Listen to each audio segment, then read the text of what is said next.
IPhone কিনতে গেলে আপনারা নতুন কেনেন বা পুরাতন কেনেন সবাই কম বেশি কনফিউজ হয়ে থাকেন এবং এটা অনেকেই হয় বিকজ মার্কেটে যে পরিমাণে এইটা নিয়ে মিথ আছে এবং দোকানদাররা ইউজাররা যে পরিমাণে এটা নিয়ে কনফিউজ, তাতে আমার মনে হয় যে 2025 সালে আপনাদেরকে আবার আরেকবার জানিয়ে দেওয়া উচিত যে আইফোন কিনতে গেলে কোন জিনিসগুলো মাথায় রাখতে হবে, কোনটা মিথ, কোনটা দেখে বুঝে কিনবেন, এবং সেটা পুরাতন আইফোন হোক বা নতুন আইফোন হোক। তো আমি আপনাদেরকে আজকে পয়েন্ট বাই পয়েন্ট বোঝাতে চাই। তো একদম প্রথমে যেটা আসি সেটা হলো আইফোনের ভেরিয়েন্ট। দোকানে ফোন কিনতে গেলে নতুন ফোন হোক পুরাতন আইফোন হোক, দেখবেন যে আপনি নিজেও বলতেছেন ভাই আমার এই ভেরিয়েন্ট লাগবে, গ্লোবাল ভেরিয়েন্ট লাগবে, কেউ বলতেছে ইউএসএ ভালো না, এবং দোকানদাররাও কিন্তু অনেক সময় এইটা নিয়ে কনফিউজ করে। হয়তো তাদের কাছে একটা ভেরিয়েন্ট আছে এবং সেই ভেরিয়েন্টটা সেল করার জন্য আপনাকে বলবে ভাই ইউএসএ ভেরিয়েন্ট নেন না, এটা নেন, এটা গ্লোবাল ভেরিয়েন্ট। তো আইফোনের ভেরিয়েন্ট নিয়ে একদম বিস্তারিত একটা ভিডিও আমি বানিয়েছি, তারপরে এখানে শর্ট করে বলে দিই ভেরিয়েন্ট ডাজন্ট ম্যাটার। যে কোনো ভেরিয়েন্টের আইফোন কেনেন অল আর দ্য সেম। শুধুমাত্র যদি ফিজিক্যাল সিম দুইটাই চান তাহলে চাইনিজ ভেরিয়েন্টের আইফোন কিনবেন, আর যদি ফিজিক্যাল সিম না শুধু ই সিম কেনেন তাহলে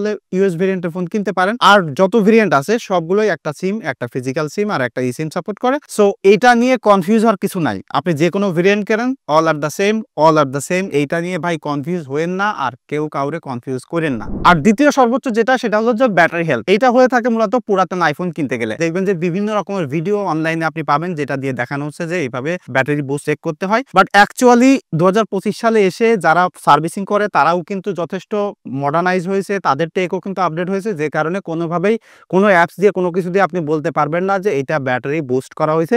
শুধুমাত্র একটা টেকনিক আপনাকে ফলো করতে হবে, আর তা হলো আইফোনের যে সিরিয়াল নাম্বার আছে সেই সিরিয়াল নাম্বারটা আপনি অ্যাপেল চেকারের ওয়েবসাইটে দিবেন, সেখান থেকে দেখতে পারবেন যে ওই আইফোনটা কবে অ্যাক্টিভ হয়েছে।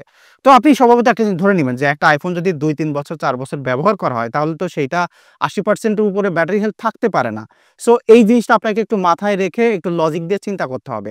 আর তারপরে আমাদেরও প্রবলেম আছে অ্যাজ এ কাস্টমার হিসেবে। আমরা যখন আইফোন কিনতে যাই তখন আইফোন 11 কিনতে যাচ্ছি, তো 4-5 বছরের একটা পুরাতন ফোন, এবং দেখা যাচ্ছে সেটা অ্যাক্টিভও হয়েছে 4-5 বছর আগে, এবং এখন আমরা বলি যে আমাদের 90%-এর উপরে ব্যাটারি হেলথ না হলে আমরা কিনবো না। তো দেখেন আপনি যখন এত পুরাতন একটা ফোন কিনতে যেয়ে ভালো ব্যাটারি হেলথ খুঁজতেছেন, তা দোকানদাররা কি করবে? দোকানদাররা কি করতেছে? বাধ্য হয়ে এটা বুস্ট করাচ্ছে, বুস্ট করে আপনাকে সেল করতেছে। কারণ আমরা স্বভাবতই কেউ ওই 80%-এর নিচে আসলে ব্যাটারি হেলথ আসলে আমরা আসলে ফোন কিনতে চাই না। কিন্তু দেখেন যদি অথেন্টিক ব্যাটারি থাকে তাহলে আপনি 70%-এর উপরে থাকলেও ভালো ব্যাটারি ব্যাকআপ পাবেন। বাট প্রবলেম হয়েছে আমরা সাইকোলজিক্যালি ওইটা নিয়ে আসলে বেশি চিন্তিত থাকি। সব ফোনের, দুনিয়ার সব ফোনেই ব্যাটারি ব্যাকআপ কমতে থাকে, ব্যাটারি হেলথও কমতে থাকে, শুধুমাত্র আইফোনে দেখা যায়, যে কারণে এটা নিয়ে আমরা কনসার্ন থাকি। সো আমি আপনাদেরকে বলবো আইফোন কিনতে গেলে বিশেষ করে পুরাতন একটা জিনিস, সেটা হচ্ছে যে যত রিসেন্টলি ফোনটা অ্যাক্টিভ হয়েছে ফোনটা কিনবেন। যখন আপনি ফোনটা কিনে ফেলবেন, হোক সেটা নতুন বা পুরাতন, ব্যাটারি হেলথ কতটুকু আছে ভাই কোনো সময় সেটিং এর মধ্যে যেয়ে আপনার দেখার দরকার নাই। এটা দেখা মানে একটা সাইকোলজিক্যালি আপনি একটা প্রেসারে থাকবেন, ব্যাটারি হেলথ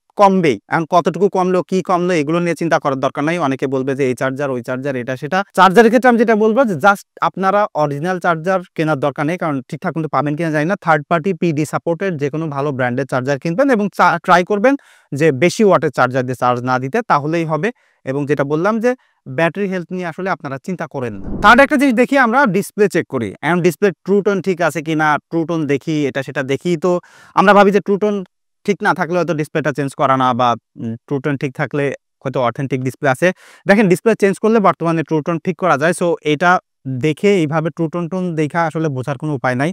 সো ডিসপ্লে বুঝতে গেলে যে জিনিসটা আপনি দেখবেন সেটা হচ্ছে যে ডিসপ্লের ফিটিংটা দেখবেন। আবার অনেকে বলবে যে সেটিং থেকে দেখা যায়, সেটিং এর মেসেজ দেখতে পারেন হার্ডওয়্যার চেঞ্জ আছে কিনা, সেটা তো থাকলে বুঝতে পারবেন। আর একটা জিনিস হচ্ছে যে সহজে জিনিসটা দেখবেন যে ওই ফোনটা জিপ ফিটিংটা কেমন আছে, সাইডে ডিসপ্লের সাইড দিয়ে হাত টেনে দেখবেন, হাত দিয়ে টেনে দেখবেন যদি কোনো জায়গায় হাত বাঁধে বা কোনো জায়গায় আসলে স্ক্রু ঢুকানো হয়েছে কিনা, ফিজিক্যালি ইন্সপেক্ট করে দেখবেন। তবে আরেকটা জিনিস দেখবেন যে পিক্সেল বার্ন হয়ে আছে কিনা বা ডিসপ্লের কালার ঠিক আছে কিনা, এগুলো নরমালি আপনারা একটু দেখে নেবেন। তবে যে জিনিসটা ফাইনাল বলতে আছে যে ট্রু টোন ঠিক আছে বলে যে ডিসপ্লে অরিজিনাল তা কিন্তু নয়। আর একটা জিনিস অনেকে বলে যে ভাই আপডেট দেওয়ার পরে ট্রু টোন চলে গেছে, এগুলো আসলে ভাই মানে লজিক্যাল কথা না। আপডেট দিলে ফেস আইডি ট্রু টোন চলে যায়, ব্যাপারটা আসলে এরকম হয়ে থাকে না। এবং ফোনটা খোলা হয়েছে কিনা বলে আমরা অনেকে এখন ফু দিয়ে দেখি, এবং আমি আগেও বলছিলাম যে ফু দিয়ে চেক করে দেখতে। দেখেন এটাও এখন আসলে 2025 সালে এসে অ্যাপ্লিকেবল না। মানে এখন ফোন খুললে সেটাকে ওয়াটারপ্রুফ করতে পারে। আপনার যদি কোনো ওয়াটারপ্রুফ না থাকা ফোনও থাকে, আপনি দোকানদারের কাছে দিলে 1-2 হাজার টাকা আপনাকে ওয়াটারপ্রুফ করে দিবে। সো ফু দিয়ে দেখার কিছু নাই, ফু দিয়ে দেখলেও ওটা আসলে আপনার ফোনটা খোলা থাকতে পারে। সো আপনাকে যেটা বললাম যে স্ক্রুগুলো দেখবেন, ফোনের ফিটিংটা দেখবেন, দেখে যদি মনে হয় ঠিকঠাক আছে এবং আরেকটা জিনিস দেখবেন যে যখন আপনি একটা পুরাতন ফোন কিনতে যাচ্ছেন ১-২ বছর সেটা যদি ইউজ হয়, ২-৩ বছর যদি ইউজ হয়, তাতে সামান্য একটু দাগ-টাগ এটা ওটা থাকতে পারে। এখন যদি দেখেন যে কোনো দাগ নাই, একদম ফ্রেশ, চার্জিং পোর্টের ওইখানেও কোনো দাগ-টাগ নাই। তো একটা জিনিস চিন্তা করেন, একটা ফোন ১-২ বছর চালাইলে কোনো না কোনো জায়গায় তো একটু প্রবলেম হয়। ইভেন কভার লাগানো থাকলেও তো একটু দাগ-টাগ পড়ে। সো এই জিনিসগুলো দেখবেন। তবে সবসময় যে জিনিসটা চিন্তা করবেন যে বেশি পুরাতন মডেলের ফোন কিনবেন না। আর যত পুরাতন মডেলের ফোন কিনতে যাবেন ততই আসলে ধরা খাওয়ার চান্স থাকে। তাছাড়া যেটা বললাম যে ফিজিক্যালি দেখে নিবেন। আরেকটা জিনিস হচ্ছে যে ফাইনালি যে জিনিসটা সবাই ওভারলুক করে সেটা হচ্ছে যে যার কাছ থেকে আপনি ফোন কেনেন, বিশেষ করে পুরাতন ফোন, সেটা দোকান হোক বা কোনো কাস্টমারের কাছ থেকে, যদি কোনো পলি প্রোটেক্টর লাগানো থাকে সেটা আগে খুইলা চেক করবেন যে ডিসপ্লেতে কোনো স্ক্র্যাচ আছে কিনা। ডিসপ্লেতে স্ক্র্যাচ হালকা থাকলে যে কোনো সমস্যা হয় তা নয়। বাট ওইটা আপনার দেখে জেনে বুঝে কেনা উচিত। এটা এভেইলেবল হয়ে থাকে। ডিসপ্লেতে হালকা দাগ-টাগ থাকে, ওইটা প্রোটেক্টর লাগায়, পলি লাগায় ঢেকে রাখে। সো এই জিনিসটা আপনারা চেক করে নিবেন। আর ডিসপ্লেতে হালকা দাগ-টাগ থাকলে কোনো সমস্যা নেই। তবে ডিসপ্লেতে থাকলে যে জিনিসটা অ্যালার্মিং হয় যে আপনি জেনে নিলেন, আর পরে বেচতে গেলে একটু দাম কম পাওয়া যায় দাগ-টাগ থাকলে, যে কারণে ওইটা আসলে দেখে নেওয়া জরুরি। আদার দ্যান দ্যাট যদি আপনি একটা পুরাতন ফোন কিনতে চান তাহলে ভাই ব্যাটারি ব্যাকআপ বা ডিসপ্লে চেঞ্জ করা, ফোন চেঞ্জ করা, এটা সেটা চেঞ্জ করা থাকতেই পারে। সো ফাইনালি যেটা হচ্ছে যে মানে ঐরকমভাবে বোঝার উপায় নাই। সো আপনাকে যেটা করতে হবে অ্যাপেল চেকার দিয়ে ওটার অ্যাক্টিভেশন ডেট দেখতে হবে এবং যত কম পুরাতন আইফোন কেনা যায়, মানে এখন যদি আপনি ৪-৫ বছর আগের একটা পুরাতন ফোন কেনেন তাহলে তার ভাই নাড়ি-ভুড়ি তো আগের জায়গায় নাই। সো এইগুলো চেষ্টা করবেন আসলে যত নিউয়ার মডেল নেওয়া যায়।